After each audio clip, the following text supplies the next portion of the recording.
we beat Dayton was their freshman year in the championship. Yeah. And we came off a very, difficult loss to Davidson, and you're never know sure how you're going to respond to those type of situations. You can either go one way or the other, and I thought the kids did a great job responding, and yesterday was probably one of our best practices of the year, intensity-wise, and so the end result was a great, great win.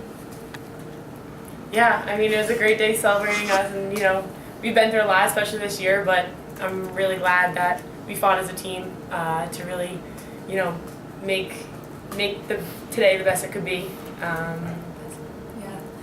mean, we responded really well to Davidson. It was a tough loss, and I mean, like Coach said, yesterday's practice, everyone was locked in. That intensity was really high, and we brought it today. And I mean, I couldn't be more happy.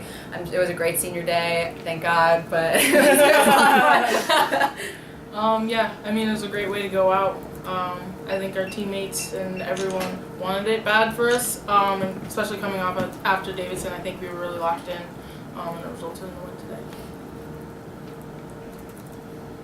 I mean, for each of the players, just talk about what it means to have won your final regular season home game here, because you'll be here next week for the playoffs, but just to have that last home game and come away with a win to sort of cap your 4 years here. I guess we'll go in the same order. That's fine. Yeah, I mean, it's great, as you can imagine.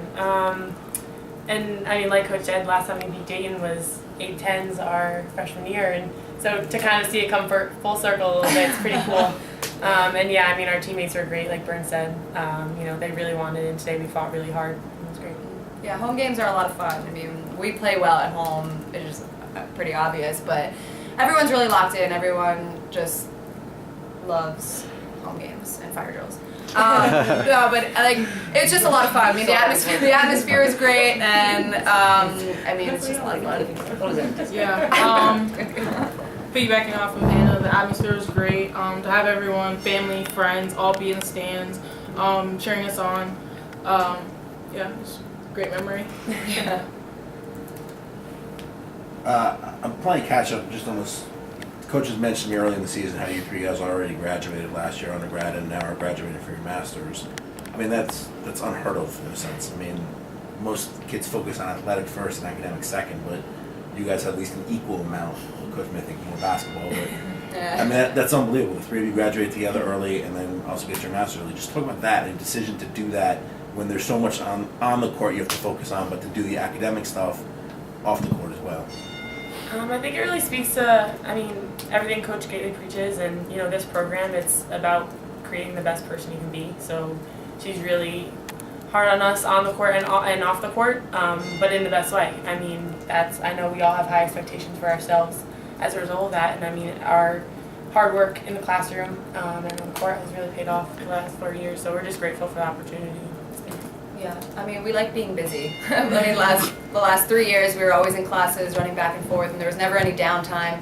But we found time to work on our game and, play as a team. And this year, I'm sure they can vouch for it. Like, it's the easiest year, probably by far, academic-wise. But we worked really hard for it, and to see kind of the season that we're having this year, we put a lot more time into basketball, and it's just been great. I mean, the balancing we've managed, and we can definitely bring this with us for the rest of our lives. I just think we're really blessed to be here at Fordham University and be able to do what we did in the amount of time. I think it just looks at how hard we work every day, whether it's in the court or in the classroom. So I'm really fortunate to be here with these three and be able to accomplish things like that. And I don't think anything that happens unless you have a combination of an administration that's willing to financially commit to that type of thing. And that speaks volumes of Fordham. Coaches are willing to be flexible and high achievers that want to attain it. So it's really a team and a collective effort. But this group is a high achieving group both on and off the court. So I couldn't be more proud and happy for. You guys taking the same masters? Yes.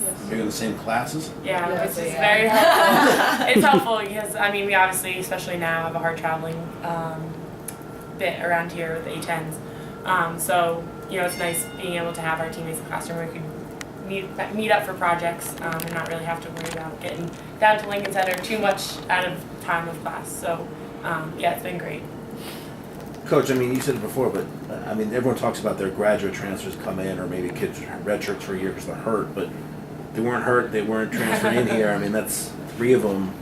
I know, and that's what Ryan and I talked about at the beginning. You have some schools that have 2 or 1, but to have 3 that are such high achievers and 3 with the highest GPA on the team, that's to me why this class is special, because the character of the people. I mean, they're just great people first. And we talk, like Danielle said, earlier, like, we want, first you got to be a great person. It's great if you're a great basketball player, and we've had kids come and go, and we figured out, what the magic ingredient is. It's really high achievers that want to work hard, both on and off the court. Because those that work hard in the classroom, typically speaking, are the ones that give you everything on the court. I mean, that if you put us on paper against Dayton, we're not winning that game in a running contest or a jumping contest, but with our kids, I think they're willing to just put, grind it and put their nose, down and just be ready to work hard, and that's what these guys do.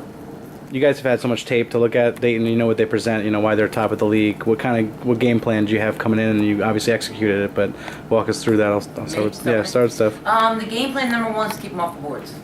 Just because they're just monsters on the boards, and they get so many second chance opportunities, and they have an incredible amount of athletes, and they got great size across the line. So we knew that size could present a problem, but I thought our kids did a great job, and we out-rebounded them by 9. Which is incredible. I mean, because last year we went there and we got spanked there last year.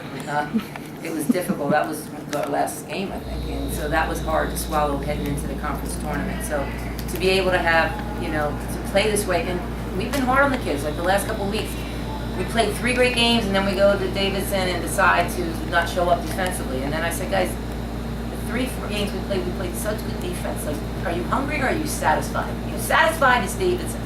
Hungry is taking this win against Dayton and taking it and running with it, and just beat the top team in the conference, which proves we can play and beat anybody. Absolutely, and with everything, it's making them take the shots that we want them to take. When we went to Davidson, and we didn't do that defensively.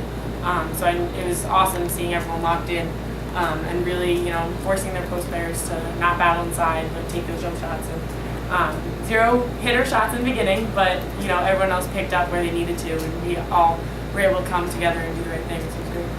Yeah, it was nice to see them so frustrated with their defense. That's kind of what we do to teams, and to take them out of what they normally do. Just to see them not huddling at the end of games. Coach is always big on that, seeing their body language and stuff, and knowing that we're capable of doing that to any team that we play. Like everyone said, defense and rebounding was our primary focus, but I think coming out and wanting it more than them, especially knowing what we had just come off of, was the main key, and I think that's what we did. Since our 4-game losing streak, I've sent them a code anymore. I don't know if they remember this morning's bill, but it's always started roses are red, violets are blue. With defense and rebounding, whenever Dayton will come true. Yeah, it was good. It's beautiful. It's beautiful. It's up there. So next is on the road. You have LaSalle. Yeah, it's going to be a tough game. They're good. They're playing well. What problem do they pose as opposed to? Real athletic. I mean, they're probably the most improved team, I think, in the conference. I think they just, they have a great score. They have the conference's leading score. She does an outstanding job, and I think they have a great point guard. And she leads them in rebound as a point guard. She's averaging close to 9 rebounds a game. So they got a lot of different weapons. I think Jeff's done an outstanding job, but our philosophy is suffer, celebrate to midnight. So we're celebrating this to midnight, and then And we get to move on. jog